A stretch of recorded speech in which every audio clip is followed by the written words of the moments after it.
ষষ্ঠ উপজেলা পরিষদ নির্বাচনে দ্বিতীয় দফায় বিভাগে ২১টি উপজেলার ৬৩ জন নবনির্বাচিত চেয়ারম্যান ও ভাইস চেয়ারম্যানের শপথ অনুষ্ঠিত হয়েছে।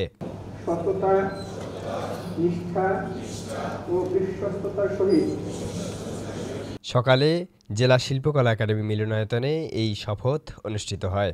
এতে প্রধান অতিথি হিসেবে উপস্থিত ছিলেন বিভাগীয় কমিশনার জাকির হোসেন। এ সময় স্থানীয় সরকারের পরিচালক আবু জাফরের সভাপতিত্বে অন্যান্যদের মধ্যে উপস্থিত ছিলেন মেট্রোপলিটন পুলিশের ভারপ্রাপ্ত কমিশনার সাইফুজ্জামান ফারুকী, জেলা প্রশাসক মোবাশ্বের হাসান ও পুলিশ সুপার ফেরদৌস আলী চৌধুরী। ২১ মে সারা দেশের ন্যায় রংপুর বিভাগের ২১টি উপজেলায় ষষ্ঠ উপজেলা পরিষদ নির্বাচনের দ্বিতীয় পর্যায়ে নির্বাচন অনুষ্ঠিত হয়।